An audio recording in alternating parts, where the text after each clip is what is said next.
Happy 2025. And yes, I am very much aware that it is not January 1st, but there is a rhyme and reason why I don't subscribe to that traditional and hallmarky retail hype.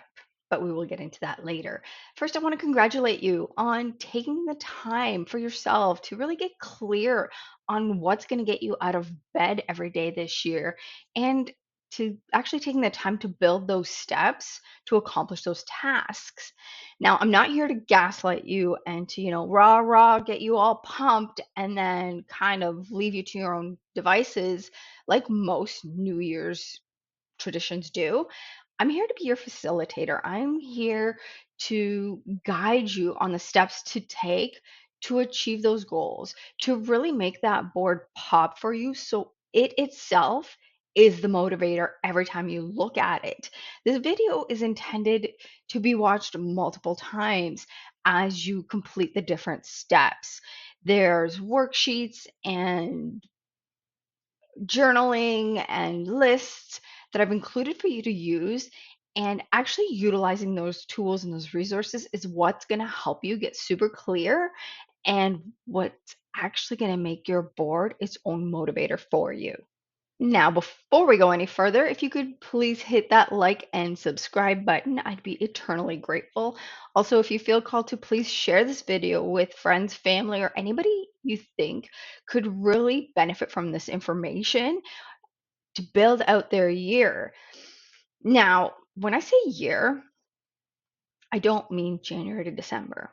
A year could be anything. You could actually just do this exercise every quarter, like every 3 months. You focus on a different area of life. Um, your year could be a fiscal year. Like for myself, my Happy New Year's is my birthday because obviously it's my birthday. So it doesn't really matter when you're watching this, it's your timeline. Okay. Don't let that typical calendar demotivate or derail the success you've already built. Just a really quick overview of what we're going to be talking about today, just to make sure this is in line with what you want to learn today. So, we're going to be talking about the traditional traditions of New Year's and New Year's Eve. We're going to do some deep data mining. That's where the worksheets come in. We're going to talk about the trifecta focus, the different areas of your life and how to juggle all of them. Manifesting mishaps. These are honestly from my own experience, and they changed everything once I've realized them, which then leads right into your mindset shifts. And then we're talking image selection because this was a crucial part of why my vision boards were failing. And then we're going to cover some next steps that you can take to really expedite and build those actionable steps and build that accountability to attain these things on your board. If you have the PDF version of this booklet in front of you right now, you will have noticed that majority of this page, every page is clickable. For example, this is what you will receive in your inbox. Click the link here. It will take you to the video that you are watching right now. Other links will take you to worksheets, etc., etc. I just wanted to make sure you saw that right here. So let's go. New Year's Eve traditions. They symbolize hope and renewal. They bring us all together, friends, family. It's such a great experience. It fills you with inspiration. It fuels the motivation in us. Collectively, we're like buzzing from the excitement at a good New Year's gathering, right? Like you can picture that. So, you play, you partake, you set the intention, you set the resolutions to do better, to start that new chapter finally, to have that dream life that you talk about. And it's so exciting. And I love hearing everybody's aspirations for the upcoming year. The problem is when I circle back or even look online, by the second Friday of January, it's pretty much gone. Even those people that were super vocal about the resolutions and posted about it, they're okay with it at the time because it'll just get lost in the noise, right? Like nobody's actually going to look it up and see if they came through on those resolutions. So that's why we take that risk that very first day or that last day of the year to make these proclamations. The second Friday of January is actually worldwide known as Quitter Day because usually that's by when that collective motivation fizzles out. We're back to work, back to routine. The luxurious meals and the excessive bubbly is gone, and reality set in. And all of a sudden, you don't have enough time, you don't have resources, you don't have, et cetera, et cetera, et cetera. And so this is why I don't subscribe to really setting those resolutions at that time. Again, I partake in the festivities, they're super fun, but I don't start the process of actually doing the worksheets and thinking about what I want for the next year, 6 months usually, until after Quitter Day, when all that hype and buzz and fuzzy stuff is settled, the dust has settled from that. Um, Once I start, and then I start reverse engineering from there. But this is traditionally what we do with New Year's, and this is why it doesn't work. We're relying on that collective energy to keep us going. And unfortunately, once we're back to work, kids are back to school, it really does fizzle down, and we're left up to being our own cheerleader. All right. This page here, like I said, it's going to be clickable in the PDF that you have in front of you. And this is the playbook for the stuff that we're actually going to be using to create our vision, to declutter, as you see on there, um, some of the noise that's inside of our heads and even in our environment. And then we're going to get to some deep questions that you're going to take off screen with yourself and really sit with them to help you really get clear and let this be the last year that a vision board doesn't work for you. All right, we are about to get super vulnerable and personal. So, I was born in Poland. I was 7 years old when we fled the country and lived in a camp for about a year and a half in Germany. At which point, my family, my immediate family, immigrated to Canada with thanks to the church. As you can imagine, as a kid, that was like insanely traumatic. Not only are you hopping countries in the middle of the night and having to adapt to completely different cultures, you don't even speak the language and you're looked upon as an alien. That's a real rejection for a child. And while all of this was happening, I was also expected to be a big girl and act like an adult, being responsible for my younger brother and helping maintain a house at the age of 6. So, as you can imagine, that led to some depression later in life. Life was super heavy. I left home at 17, didn't trust anybody. So, that made like romantic and platonic relationships extremely hard. My health suffered immensely. I paid a huge price there. And then eventually I hit the all American dream. I found that stable job, that steady paycheck. I spent 22 years with this corporation. I worked the retail sector for them. So it was super busy, lots of hustle, bustle, no time to, really think outside of the job at hand. So it really kept my mind busy when I was super depressed and I didn't have to deal with it. The pay was great. I had great performance there. But after having my kids, I realized, oh my God, I'm still just doing this to survive. I am not contributing to the world in any way. If anything, I'm actually doing something that I just don't even believe in because it created struggles in my life. So, started to think about entrepreneurship and going into business for myself and, you know, sharing my journey with the world.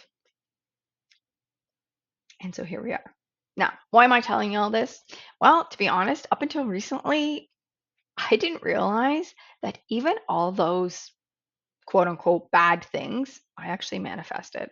So during all that time, even as a kid, I would go to sleep dreaming about a better life, about, loving parents and being cared for, but none of it was coming true.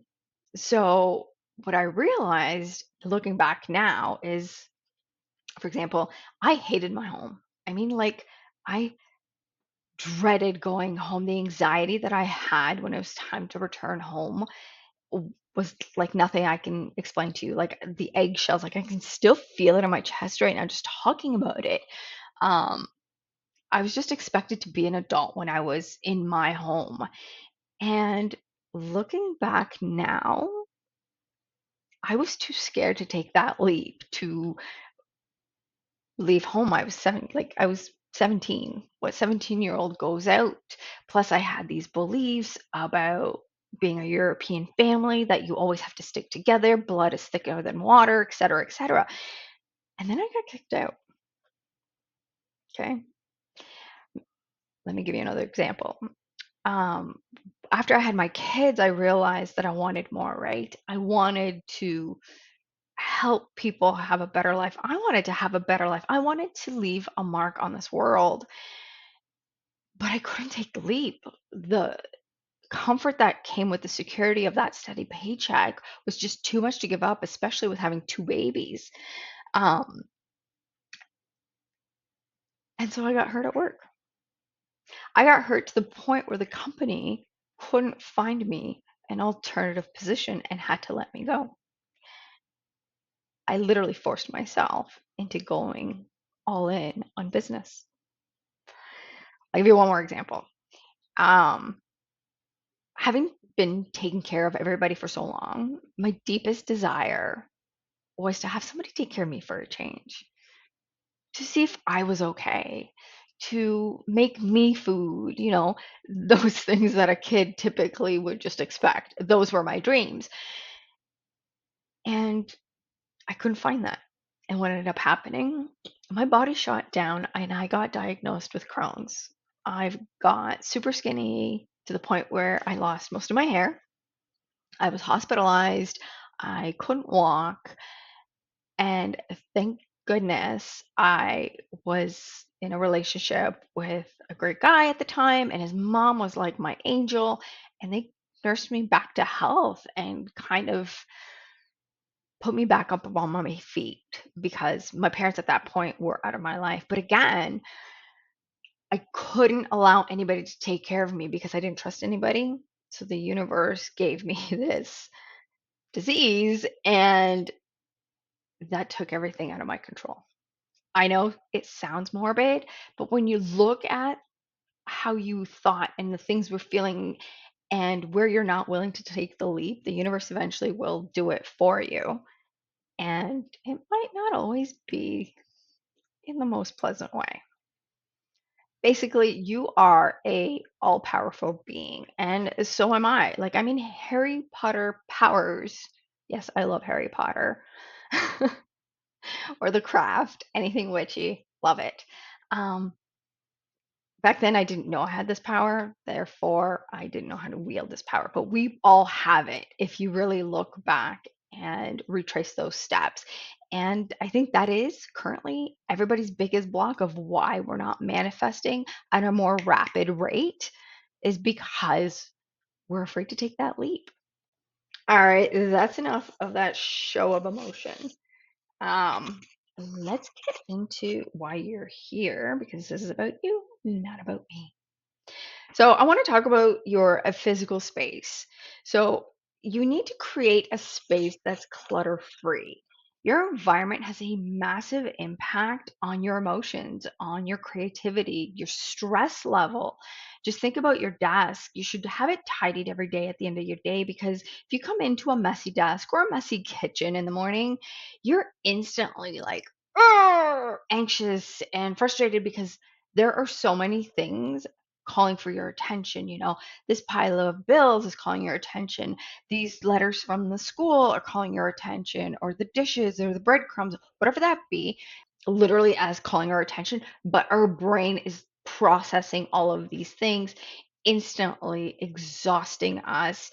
A, because we're having to decide what to tackle first, and B, because there's just so much input into our brain.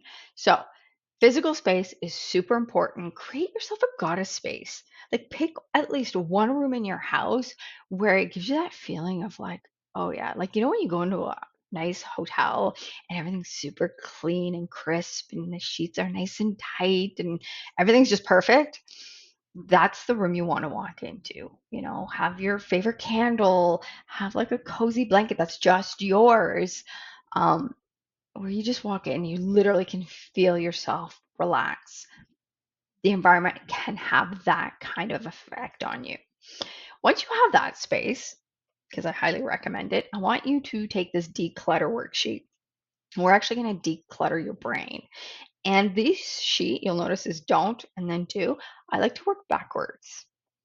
So we're going to actually focus on the negative because a lot of people stumble and have a really hard time identifying exactly what they want. Like, yeah, I want money, but that's not specific. Everybody wants money. What's that money for?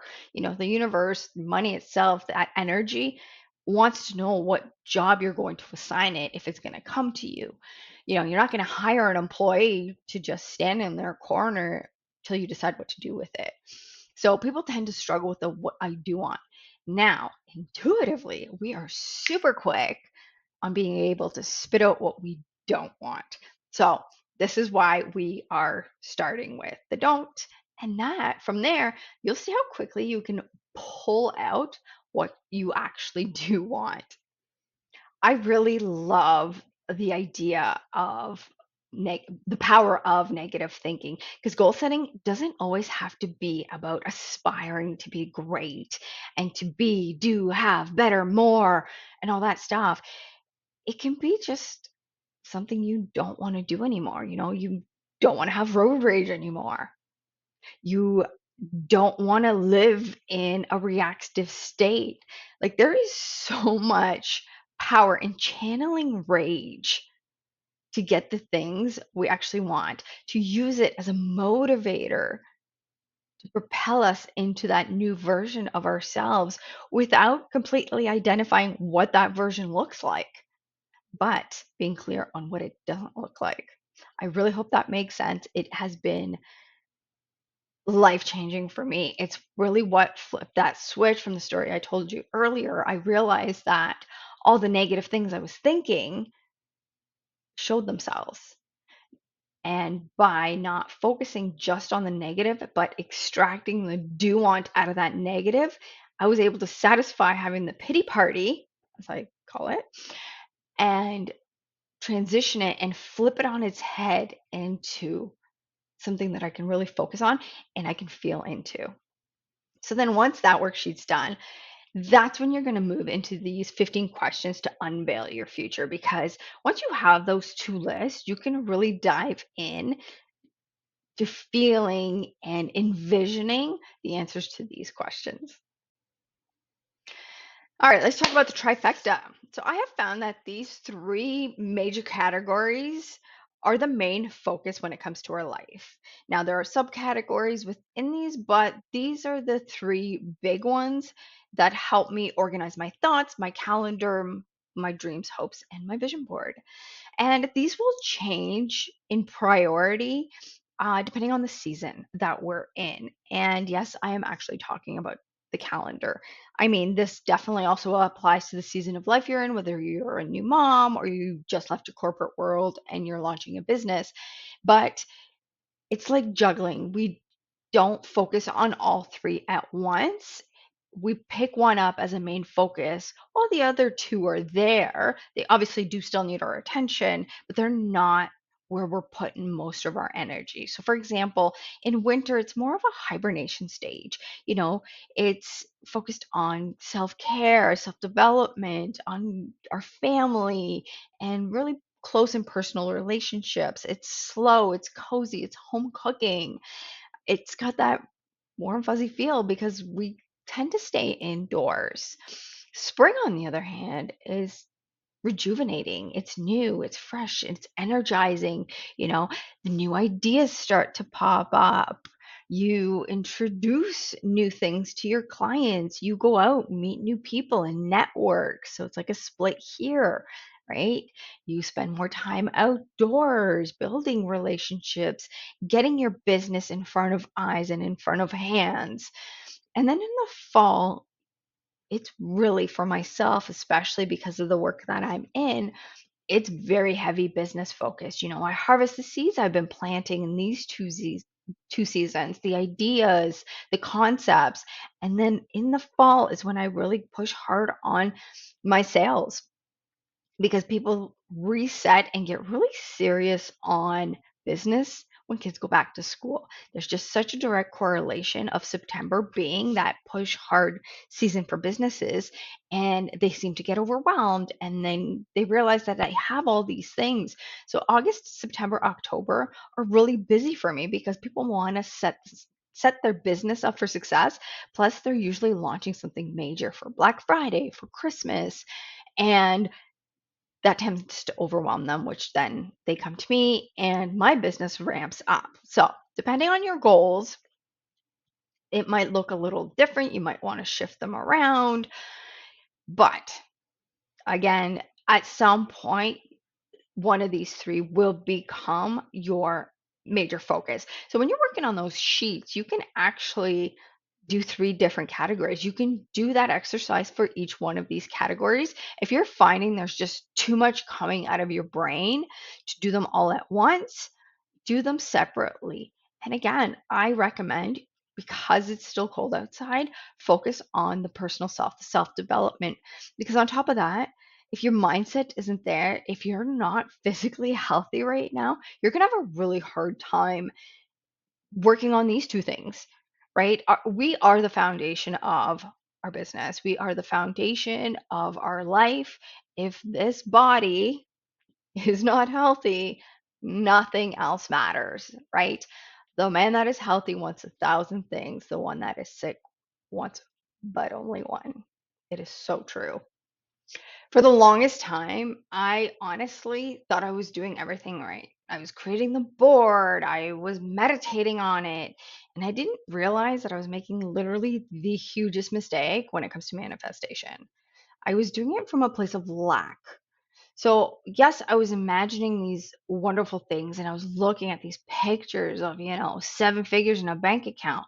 But all my heart felt was the fact that I didn't have it. It wasn't mine. I probably would never have it. But I thought staring at that picture, that fake it till you make it, was going to actually somehow bring the opportunity to put seven figures in my bank account. And once I realized that, that's when things started to change. So, for example, literally that was on my vision board. Like, I wanted seven figures a year, I wanted seven figures in my bank account. Like, that was like money all over my vision board.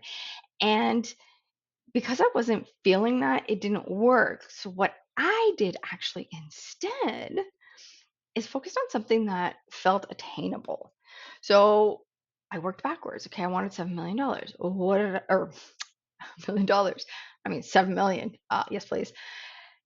Why did I want that? What would be the first thing I would do if somebody dropped $1 million in my lap?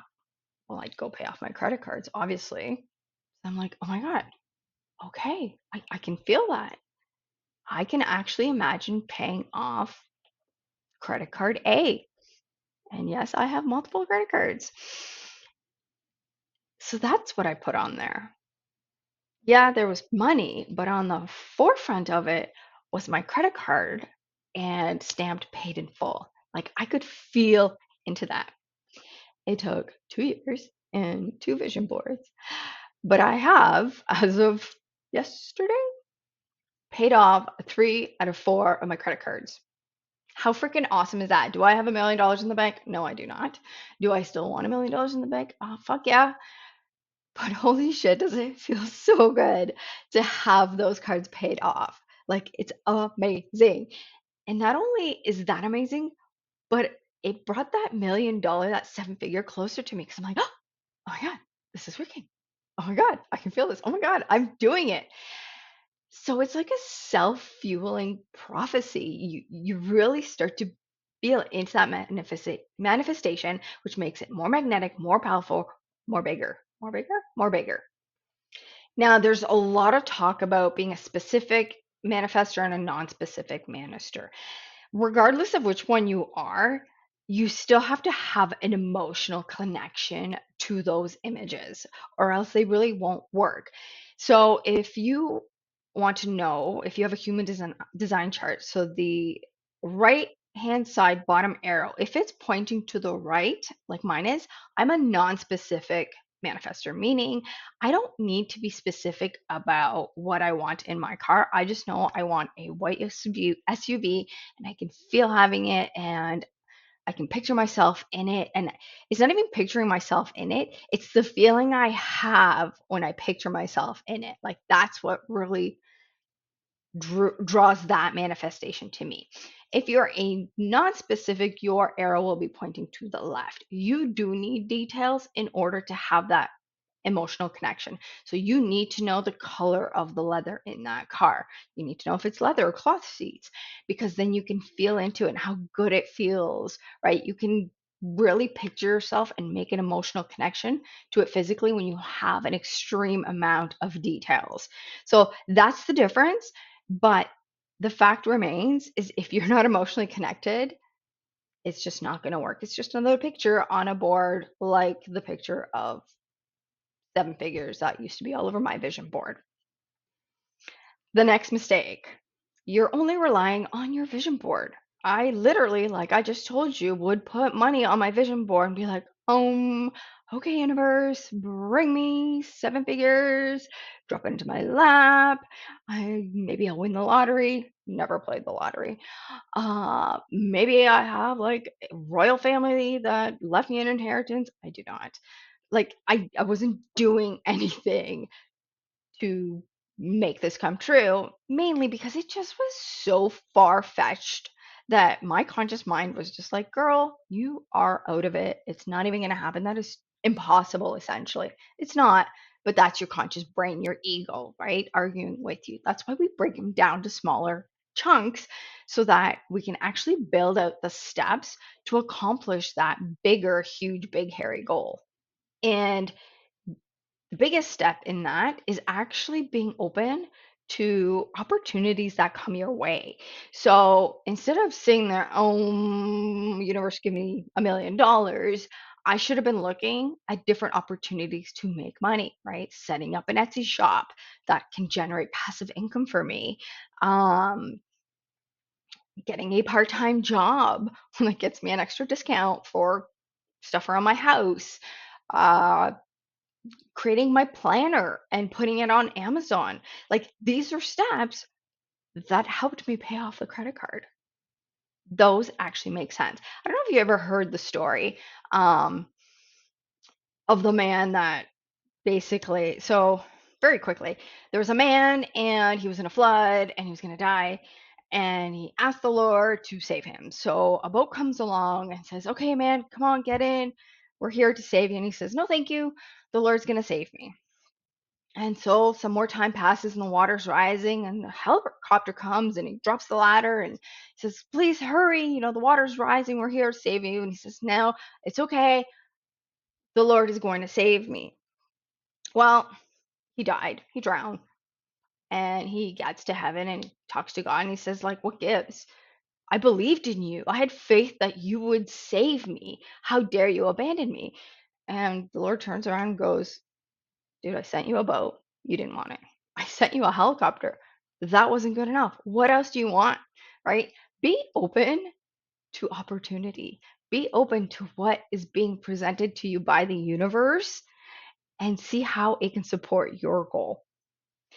And the very last mistake that we make is we reuse the same vision board, or we accomplish that said task and we don't update the vision board, or maybe it's no longer aligned with us and yet we don't update that vision board and we're still staring at the same pictures, but we no longer have that emotional connection, which obviously then it's not going to come true, just like the magical seven figures I was supposed to drop into my lap. So these are the hugest mistakes that I see over and over. I've attended vision board classes online and in person, and this seems to be the three biggest things that happen all the time. And once people really grasp it and have that conversation a couple of times, they see like, oh, okay, I get it. And they start seeing things actually change in their life and they update their vision board. It becomes like this awesome thing you can do quarterly. It's this little, your own little slice of heaven that you get to daydream about, kind of like when you were a little kid and you played pretend. Anyways, I digress. And let's hop on over to how this really needs to be solidified, and that is focusing on your mindset. So, if there's anything you take from this slide, it's going to be this one sentence. And I want you to make it your screensaver on your phone, put a post-it on your monitor, heck, make it a piece of your vision board. And that is, I want you to switch from focusing on what you want to get and instead focus on who you want to be. This is imperative because it is who we be that actually attracts the things that we want. And I know this sounds like a mouthful, and it's right on par with a lot of the advice that we get out there in the world with the growth and development industry. And meaning that it, appears simple in front of you, but it's the farthest thing from easy when it comes to implementing into your life. In other words, it's easier said than done. And I understand that. So that's why we're just going to go through these three major mindset shifts that will hopefully really drive this sentence home and help you focus your attention and your mindset in the right direction. So, making decisions from your future self, that looks like packing a healthy snack and keeping it in the car while you're doing errands because you're currently focused on giving your body very nutrient rich fuel, and you don't actually know if you're going to make it home in time for your snack. And you don't want to derail all that you've done by getting hangry and hitting the first drive through you see because you can't bear it anymore. It's bringing an umbrella because it's springtime and weather can be crazy and it can start raining out of nowhere. These are decisions made from our future self to our current self to keep us in alignment with that. In other words, a very good question that I love to ask myself, especially when I'm tempted, is what current decision would the tomorrow version of me be most proud of, right? So, would tomorrow me be proud of the fact that it's 10 o'clock and I just hoover down a bag of chips because I'm bored? Because you don't eat chips because you're hungry. There's no nutrition there. You just eat chips because they're freaking delicious. But would tomorrow me be proud of that action? Probably not. And it really helps me go make a cup of tea, which then is in alignment with my long term goal, which is vitality and longevity, but also my plan for fueling my body with nutrient rich fuel. Next, I want you to learn to reframe your mind chatter. This actually goes back to the brain dump sheet that we did, taking the negative and spinning it into a positive. So instead of I can't afford to take that course my favorite coach is teaching, why don't you reframe it and start thinking, how can I afford that course that my favorite coach is offering? The problem with the I can't, I won't, doesn't, won't narrative in our brain is once it's a definitive stop. And once we present that to our brain just says, oh, okay, well, nothing I can do here, moving on.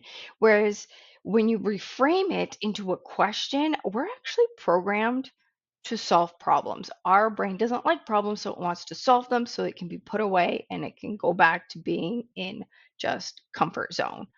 And when we give it a question, it instantly starts to work. So, just the example I gave you, instead of I can't afford it, that can be a shirt, right? I can't afford that beautiful shirt.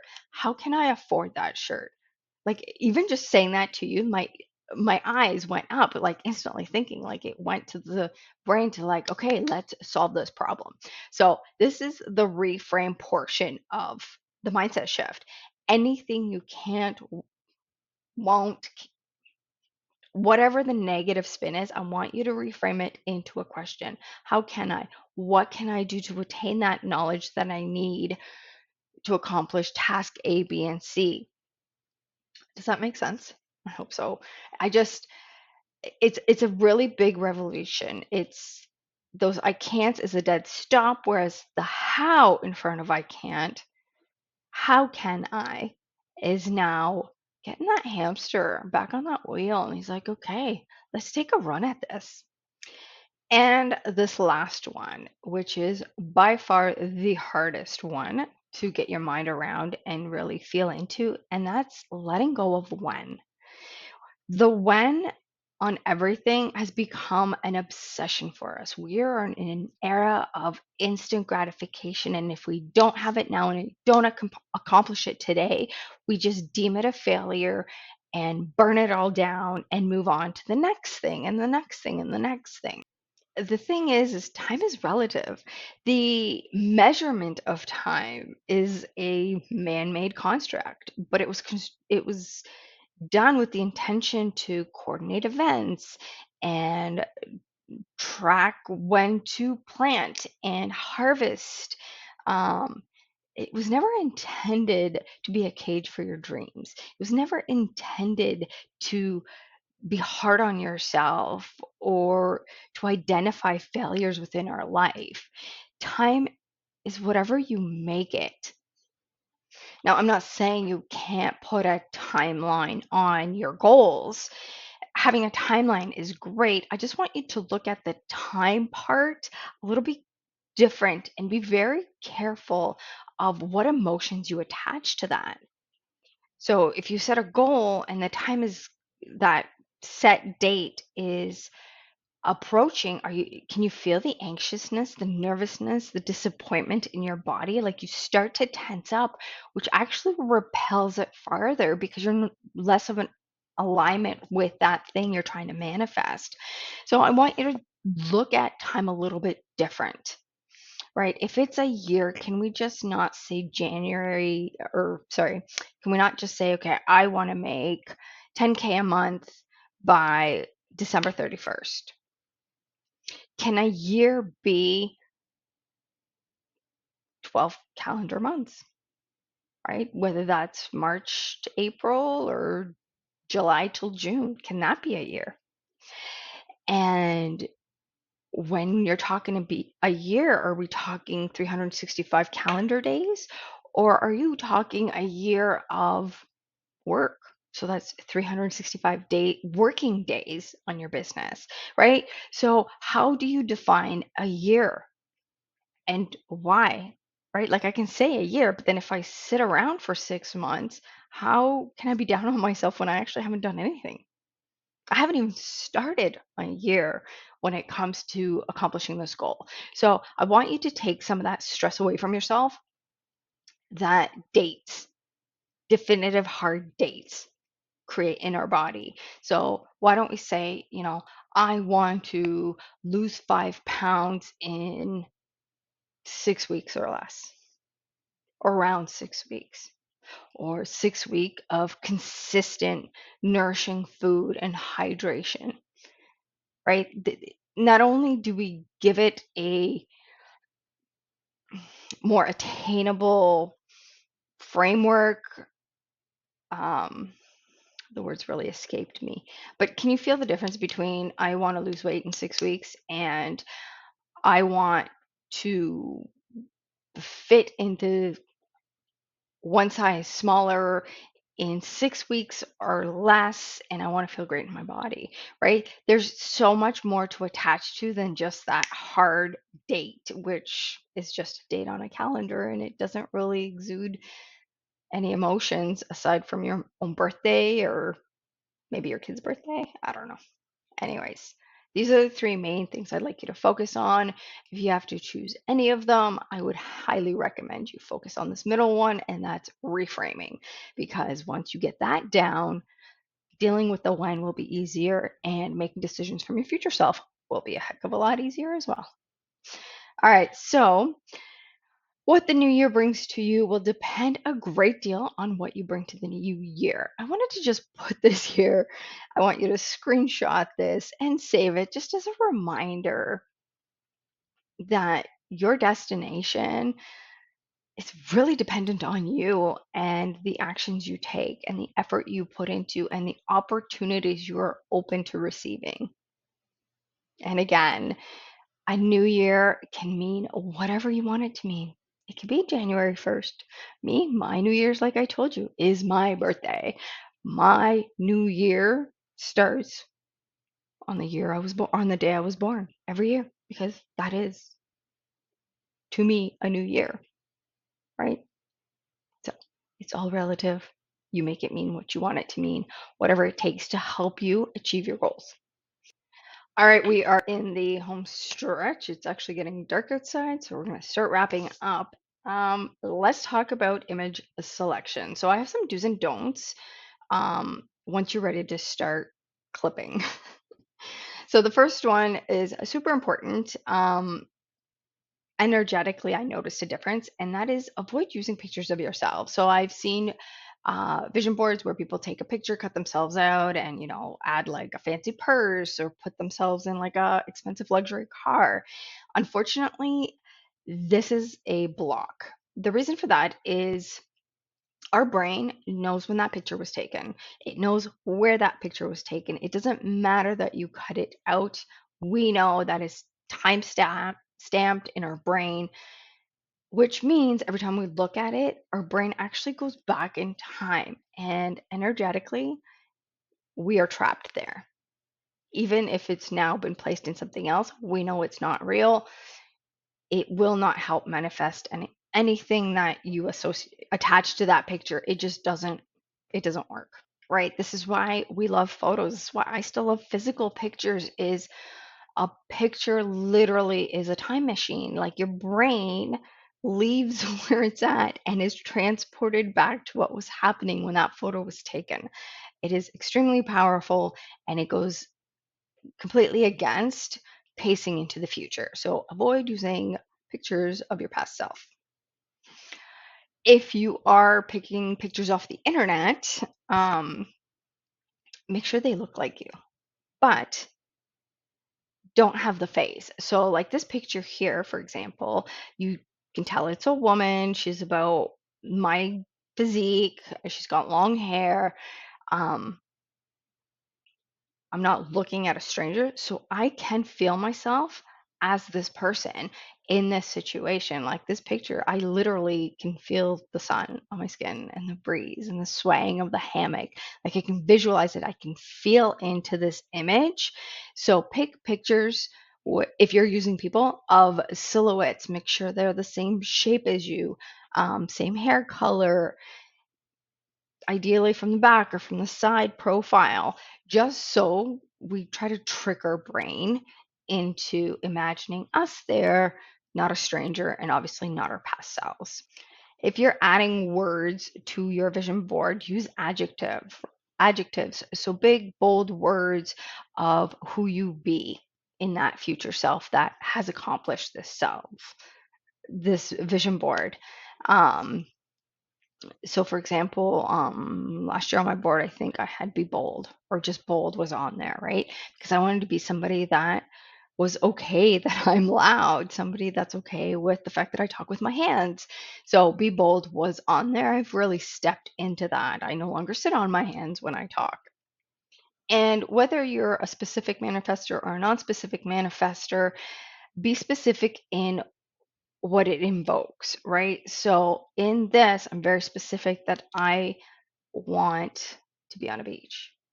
I want to feel that calmness that comes with vacation and knowing that you don't have to cook, clean, and chauffeur kids around. This is picture for me as a non-specific is very specific to what I want to feel. On the other hand, a specific manifestor might look at this and be like, yes, that is the style of hammock I'd want to be in. I can feel that. Yes, I'd love to be that close to the water. Or perhaps it's the other way around. They hate these types of hammock because their feet get stuck in it. So instantly they're repelled by it because they need that very specific detail in the image. So depending on what type you are, play around with it or look it up. Mybodygraph.com, I believe. You can do it for free. You do need to know your place and time of birth. And moving on. Oh, and just before we get to this, the best place, honestly, for pictures is Pinterest. It's like a search engine. I actually start a new board and just dump a bunch of stuff in there for 2025, and then I go in and see which one really jumps back out at me. All right. So, just to reiterate what we kind of talked about and how to feel that vision board.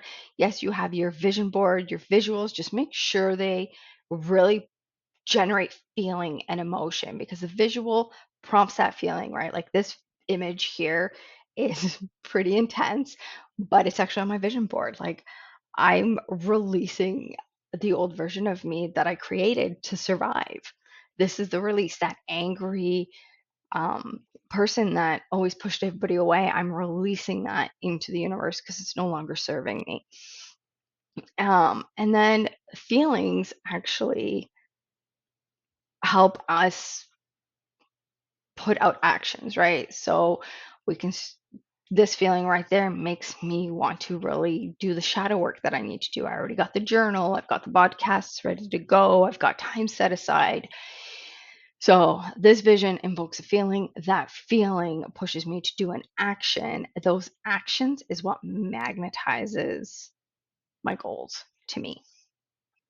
So I also like to share my vision board for the year when I do these classes, these workshops.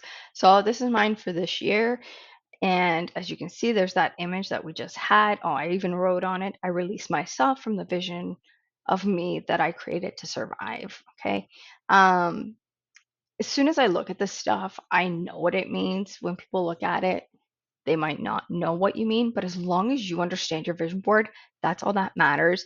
I just want to bring your attention to some of the images that I picked. So as you see here, down here in the left corner, I want to create a tribe, those girlfriends that you're do or die, understand the entrepreneur life. Um, but as you can see, if there's no faces. I'm not putting a specific person in that spot, but I do want that tribe. This invokes that feeling of community for me. Um, Down here, I'm really working on gaining muscle. So again, I've removed the head because I can picture myself having this body, and to trick my body, I just chop the head off. What else do we have here? I'm heading to Nashville this year. I really want to learn to line dance. So when I get there, I can hop right into those dances. Launching my podcast this year is on my vision board. Um, Pickleball is my jam right now. So I just actually registered for a workshop. I don't know. It's not a league, but anyways, it's like a 6-week program to play pickleball and learn the proper ins and outs. So this is my vision board. I just wanted to show you kind of the images that I pick. I really want to do or go to a retreat. Very earthy, very calm. So that's here. Again, dark brown hair, really long. That's about my length, my silhouette, no face. Okay. So that wraps up our Unveil masterclass. Um, Again, take it in bits, take it in pieces, watch it in sections, watch it multiple times, watch it a couple times this year. Whatever it is you need to get you to your goal. And the other thing I'll say is we we receive information differently each time we hear it, depending on our evolution and our personal growth.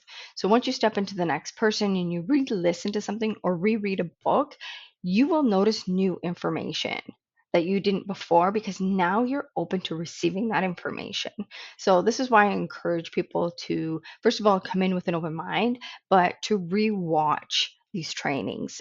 Any trainings really you get for free or you pay for, really put the time into listening to them 2 or 3 times over the year, just to see what new information pops out, how you perceived that information. Maybe it's changed the message that's coming across to you.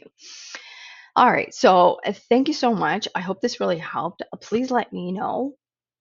If you have any questions, come on over to my Instagram and I would be happy to have a conversation in the DMs. It's literally where I hang out. Um,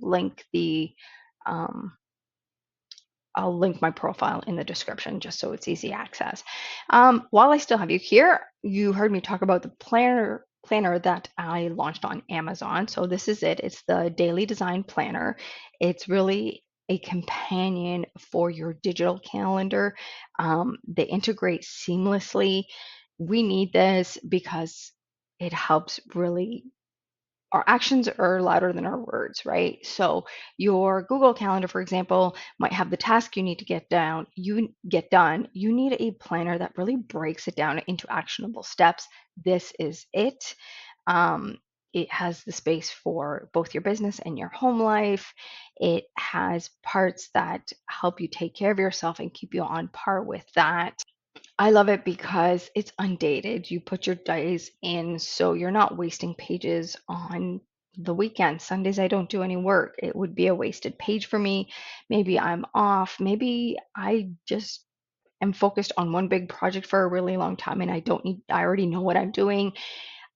There's no waste in this planner. You just pick up where you left off, drop the date that's today, no missed pages, but a great piece of reflection for the end of the year, whatever that and year end is for you. So 390 pages unmarked, totally right here. Okay. Um, if you go to my Instagram, there's a direct link. You can actually see some of the pages. And I believe, yes, this is linked up. This will take you right to the Amazon store. You can purchase your copy there. If you have Prime, I think it's like next day delivery. So if you do get it or you already have it, please leave me an Amazon review. I've sold multiple of these. I think I have one review. So the reviews do help push the product out. Uh, and it really helps me help you and help other people to get that hectic, chaotic life that we have organized and on paper and into action. All right, so what's next? You've got your vision board, you've got your planner, you're ready to go, and now you're freaking out because you don't know if you have the time to do all of this. So I've created a little bit more work for you, but it'll be worth it, right? We always want to carve out that little piece of time for our own development and growth. So I created this auditing system for you to look at your time to see where you're actually spending all those minutes throughout the day. So in this audit, we cover, what's your time telling you? Where are the leaks in your time? Like, where are you missing minutes that actually add up to hours at the end of the week? There's a spot for reflection. We we really avoid that mirror. We don't like to face the truth. And unfortunately, without doing that hard, dirty work, it's really hard to come out on the other side of it. I'll tell you one thing, like when I do these with clients, uh, they are embarrassed to send me a screenshot of their screen time on their phone. This is where we hide. And then we even turn that off because we don't want to know the answer to that question. So it takes you through that. It takes you how to control your time, optimize your time, set values, old system versus new system, time prioritization worksheets. It's all in there for you. Um, and then if you do need help, there's a link in there for you so that we can work one on one. All right. Regardless of what your next steps are and regardless of what your calendar actually looks like, I'm wishing you a happy new year, whether it's your birthday, whether it's February 12th, I really don't care. Today is the first day. Tomorrow can be the first day. Whenever you decide that is day one, you get to build your future. You are the author of your book. I really want you to feel into that. Yeah, peace, and I'll see you on Instagram.